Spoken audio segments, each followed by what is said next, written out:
की। अब हम बात करते हैं इकोसिस्टम के फंक्शंस की। इकोसिस्टम में कुछ फंक्शनल एट्रीब्यूट्स भी हैं जो क्या करता है, जो कंपोनेंट हैं या पार्ट्स हैं उनको चलाए रखता है, चलने देता है। कोई गाड़ी है, उसके अंदर डिफरेंट पार्ट्स हैं, वो जुड़े हुए हैं, तभी वो गाड़ी चल सकती है। इसी तरह से इकोसिस्टम को अगर एक गाड़ी मानो तो डिफरेंट पार्ट्स जब एक साथ जुड़े होंगे तभी वो परसिस्ट कर पाएंगे, चल पाएंगे।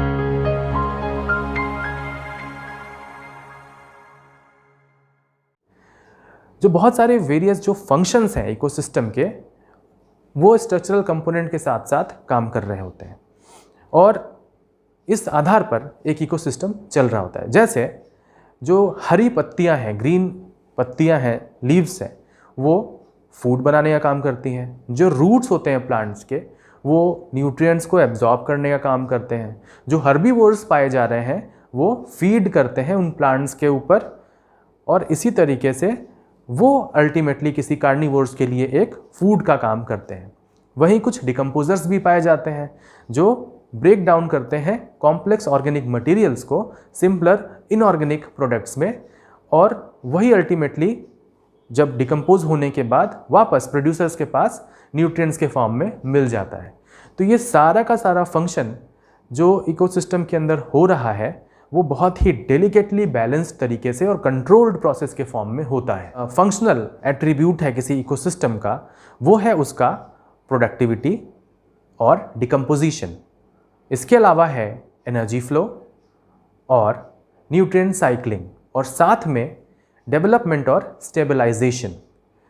तो पहले समझते हैं कि प्रोडक्टिविटी क्या है। प्रोडक्टिविटी है रेट ऑफ ऑर्गेनिक मैटर और बायोमास प्रोडक्शन, और इसको हम दूसरे शब्दों में कहें तो किसी इकोसिस्टम के लिए ये दो तरीके की हो सकती है, प्राइमरी प्रोडक्टिविटी और सेकेंडरी प्रोडक्टिविटी।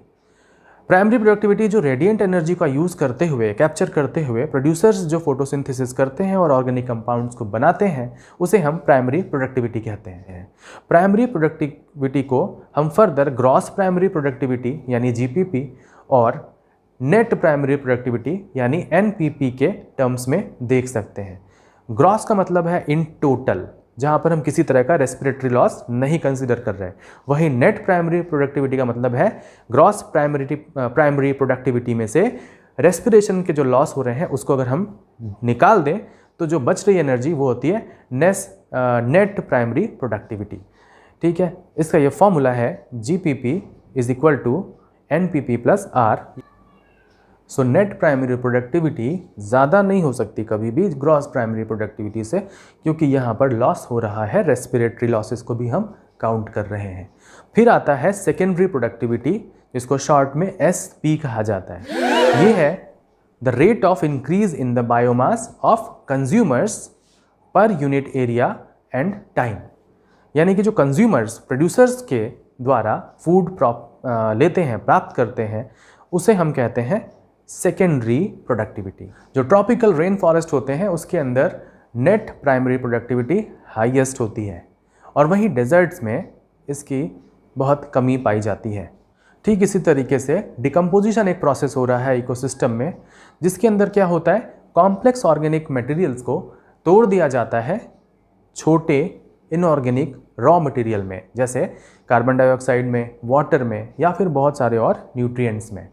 अब इसकी क्या ज़रूरत है, अगर डिकम्पोजिशन नहीं होगा तो हमारी धरती पर बहुत सारे dead and decaying organic matter पड़े ही रह जाएंगे। ये जो अपर लेयर ऑफ सॉइल है वो मेन साइट होती है डिकम्पोजिशन के लिए किसी भी इकोसिस्टम के अंदर।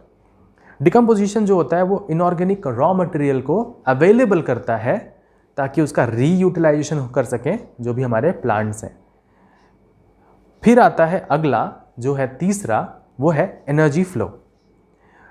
किसी भी इकोसिस्टम में जो एनर्जी फ्लो है वो बहुत ज़रूरी है। उसकी फंक्शनिंग, उस इकोसिस्टम की फंक्शनिंग उस इकोसिस्टम में होने वाली एनर्जी फ्लो पे डिपेंडेंट होती है। एनर्जी इकोसिस्टम में कहाँ से आ रही है, सोलर रेडिएशन से। Sun is the ultimate source of energy और फिर उसे कन्वर्ट किया जा रहा है केमिकल फॉर्म में बाय प्रोड्यूसर्स, और मैंने आपको पहले भी बताया वो प्रोसेस है फोटोसिंथेसिस। और फिर ये एनर्जी ट्रांसफ़र होती है एक ट्रॉफिक लेवल से अगले ट्रॉफिक लेवल में फूड के द्वारा। जो फ्लो ऑफ एनर्जी है किसी भी इकोसिस्टम में वो दो बेसिक लॉज ऑफ थर्मोडायनेमिक्स से गवर्न होते हैं। पहला लॉ क्या कहता है, आप सभी को शायद याद भी हो, आप सभी ने स्कूल में पढ़ा होगा। पहला है energy can neither be created nor destroyed but can be transformed from one state और one form to another form.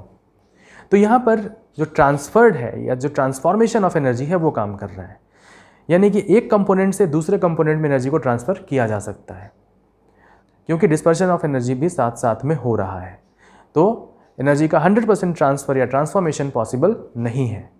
और हमेशा दूसरी चीज़ जो यहाँ हो रही है कि कुछ डिस्पर्शन या लॉस ऑफ एनर्जी ज़रूर हमें देखने को मिलता है, जैसे वो रेस्पिरेशन में हो, मेटाबॉलिज्म में हो, या अल्टीमेटली वो हीट के तौर पे लॉस कर दिया जाता है। इकोसिस्टम में एनर्जी फ्लो वन डायरेक्शनल या यूनिडायरेक्शनल होता है, एक ही दिशा में होगा, ठीक है। और इसका कारण यही है कि एक बार एनर्जी आई और उसका कुछ हिस्सा लॉस हो गया तो अब दोबारा से उसको आप दूसरा दिशा में नहीं मोड़ सकते।